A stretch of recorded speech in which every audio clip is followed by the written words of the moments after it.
नमस्कार. कधी असा विचार मनात आलाय का की आपल्या देशात कायदे बनवतं तरी कोण? म्हणजे केंद्र सरकार की राज्य सरकार? अहो, हा प्रश्न वाटतो तितका सोपा नाहीये. पण काळजी नसावी, आज आपण याच प्रश्नाचं उत्तर एकदम सोप्या भाषेत शोधणार आहोत. चला तर मग सुरुवात करूया. हाच तो मूळ प्रश्न आहे, नाही का? आपण रोज बातम्यांमध्ये पाहत असतो की केंद्र सरकारने हा नवा कायदा आणला किंवा राज्य सरकारने तो निर्णय घेतला. पण नक्की कोणाला, कधी आणि कोणते कायदे बनवण्याचा अधिकार आहे, या प्रश्नाचं उत्तर आपल्या शासन व्यवस्थेच्या अगदी मुळाशी आहे. तर याचं उत्तर दडलंय भारताच्या संघराज्य व्यवस्थेत. जरा विचार करा, आपला भारत देश किती मोठा आणि विविधतेने नटलेला आहे. प्रत्येक राज्याची भाषा वेगळी, संस्कृती वेगळी, तिथल्या गरजाही वेगळ्या. मग अशा वेळी दिल्लीत बसून संपूर्ण देशाचा कारभार एक हाती चालवणं शक्य आहे का? नाहीच, जवळजवळ अशक्य आहे ते. म्हणूनच ही विविधता जपण्यासाठी आणि प्रशासन सुरळीत चालावं यासाठी आपल्या घटनाकारांनी अधिकारांच्या वाटपाची एक जबरदस्त सिस्टम तयार केली. आणि याच सिस्टीमला म्हणतात विधान संबंध.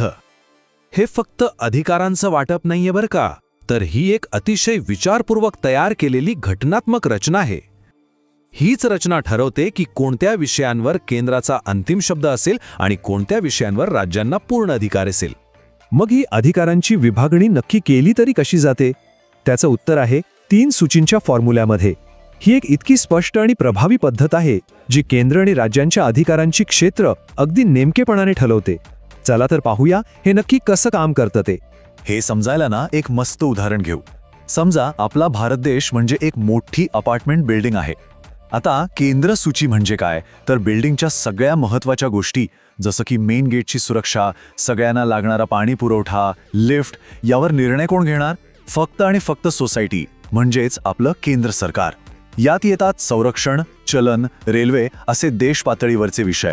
आता राज्य सूचीकडे येऊया. हे म्हणजे प्रत्येक फ्लॅटच्या आतल्या गोष्टी, म्हणजे घरातलं इंटिरियर कसं असावं, फर्निचर कुठलं घ्यावं, यावर निर्णय घेणार तो फ्लॅटचा मालक म्हणजेच राज्य सरकार.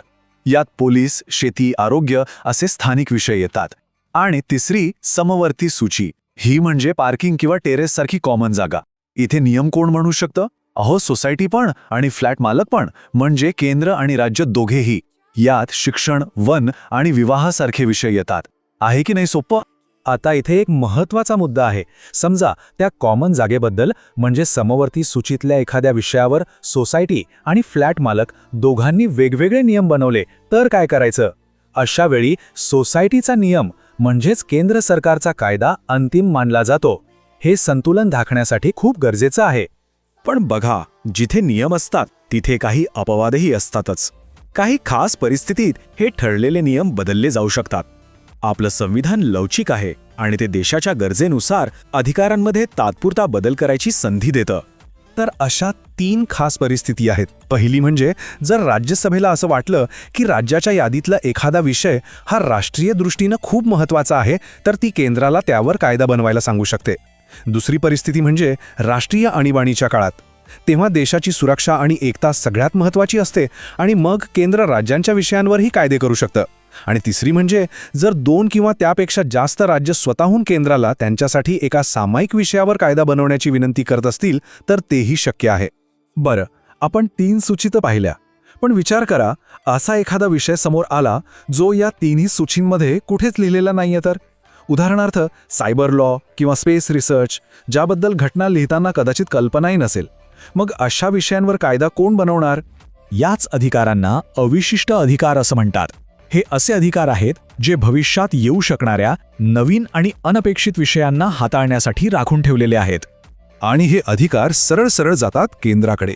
यातून आपल्या घटनाकारांची दूरदृष्टी दिसून येते. त्यांनी भविष्यातल्या बदलांचा विचार करून अशी सोय केली की कोणत्याही नवीन विषयावर कायदा बनवण्यावरून गोंधळ उडणार नाही. आता आपण या सगळ्या विश्लेषणाच्या महत्त्वाच्या टप्प्यावर आलो आहोत. ही सगळी रचना, ही गुंतागुंत इतकी महत्त्वाची का आहे? या अधिकार विभागणीतून नेमकं काय साध्य होतं?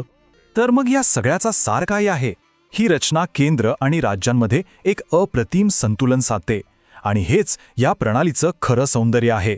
या व्यवस्थेमुळे राज्यांना त्यांच्या स्थानिक गरजा आणि संस्कृतीनुसार काम करायला स्वातंत्र्य मिळतं, तर दुसरीकडे संरक्षण आणि परराष्ट्र धोरणांसारख्या राष्ट्रीय मुद्द्यांवर केंद्र एकसंधपणे निर्णय घेऊ शकतं.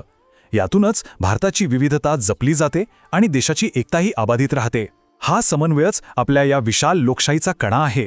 तर आज आपण समजून घेतलं की भारतात कायदे बनवण्याचे अधिकार कसे विभागले गेले आहेत. ही खरंच एक मजबूत आणि खूप विचारपूर्वक बनवलेली प्रणाली आहे. पण शेवटी एक प्रश्न उरतोच. बदलत्या काळानुसार आणि भविष्यात येणाऱ्या नवनवीन आव्हानानुसार ही रचना तितकीच प्रभावी ठरेल का? यावर नक्की विचार करायला हवा.